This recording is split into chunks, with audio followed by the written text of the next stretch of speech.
Hello internet friends. This video is mostly about getting the center fuselage skin ready. Ready? I don't know what ready means. We're working on the center fuselage skin. What I'm doing right now is dimpling the number 30 holes. Yesterday I dimpled all the number 40 holes. Unfortunately that wasn't caught on the camera because my card ran out of space. So I guess it lies to me because it said it had like 3 hours left, but I think the GoPro like stops recording at 10% capacity. I don't know if it needs temporary file space or whatever, blah blah blah, but I mean, there was 35 gigabytes left on the card and it was like, nope, not recording anymore. So I think it just retains a percentage, whatever that is. So anyway, learned my lesson. Daily dump of the card is what I should do. I actually let it go for like 3 days without dumping it, which is my bad because I wrote a script, so it should be pretty easy to dump it. But I just got busy with work and having to, that extra 20 minutes, I learned my lesson. Don't try to save time. You'll, I mean, I guess you could save time, but you just lose footage. This is not the 20 minutes. It's really like maybe an hour, because then my goal is like, okay, we'll stop the footage when I'm done for the day, then go dump it, then update my log, then might as well talk for 5 minutes and record a video, and then I'll be done with it. And yeah, so maybe that's like 30 minutes, an hour. So I guess that's why I put it off. But I mean, the more important thing to me is actually doing some kind of work on the plane every day. Like my goal is at least an hour. So anyway, I dimpled the skin, and then I thought about masking this off to prime it, and I realized that was going to be a lot of work, so I figured, never mind, I'm just going to prime the whole skin. So the next step after that, you're supposed to hit the gear brace piece here with a hammer and straighten it out. So what I'm doing is I'm tapping on it with a hammer and then kind of laying it on the table to see if it's flat until I got it pretty flat. So there we go. And then you attach all 3 pieces of the gear brace assembly together, and it wants you to drill some holes through the assembly, some number 30, and a couple of them are 1/8, and I haven't read ahead in the plans yet to figure out what is actually going to happen with those 1/8. Now I'm kind of curious, but I'll figure that out tomorrow. Oh, and you might have noticed I just went and grabbed my safety glasses because when I was drilling that out, the bit exploded and hit me in the face. And I only have 2 eyes. I figured I'd better keep them. So safety glasses are important. Even if you don't think you need them, a bit could, still explode in your face. Luckily, it just hit me in my forehead, but better safe than sorry. So good reminder to wear safety glasses when drilling and grinding and etc. Speaking of safety, my iPhone is reminding me of a story that happened 1 year ago. Thanks, Photos app. So I guess it's story time.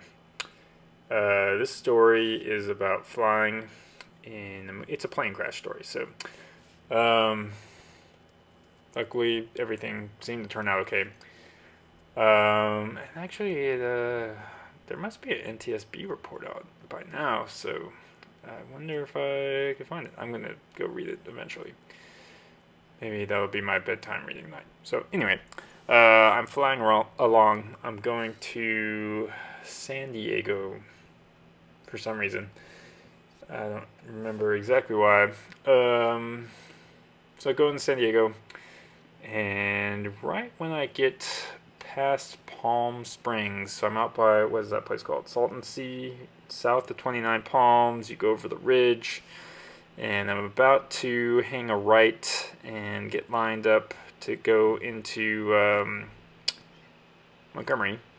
I'm still outside the Bravo by a ways. and I hear one of the airlines says to what is it down there? It's not LA Center, is it? Anyway, one of the airlines calls air traffic control and says, "Hey, there's a pyrotechnic device that was set off on the ground below us." And I'm like, "That's weird." And then all of a sudden, a tanker calls in and says, "Mayday, mayday, mayday." What was it, Raider 50 or something, on fire, 2 or 3 engines out, and they were headed down to thermal. So anyway, everyone got real quiet then. So it, because obviously there was an emergency going on. And anyway, I turn around and I see this. And the tanker reports in that F-35 that they were fueling crashed into them, and so I mean, obviously an emergency situation, and that I had never been in before, and I thought, what should I do? Like, obviously I'm over here. Should I go look for the pilot? And then I came to my senses and realized, nope, I should get the heck out of here. So I kept going to Montgomery, and a couple days later I was flying home, and I passed over thermal, and I saw where the tanker crashed into a field, and he actually did a great job. Everyone survived. So one day, whenever I need to crash a plane, I hope I can do just as good a job. Okay, well, that was story time. Thanks for coming along. We're gonna finish out this video by back riveting. So anyone that's not aware, back riveting is where you put a metal plate underneath whatever you're riveting, usually a skin, and then you stick the rivets through it. And if you notice there, I tape them in place, because when you back rivet it, right, there's nothing holding it there. Usually gravity holds the rivet in place, but obviously when that's reversed, it doesn't work that way. So yeah, so you tape the rivets in place and then put the metal plate there. It's important not to forget to put the metal plate there, like I did on one of these, and made it ding. Luckily it wasn't that bad, and I managed to work it out, so it'll just be a reminder forever for me to make sure that I put the plate behind whatever I'm back riveting, because yeah, otherwise it smashes there. Okay, so this is important.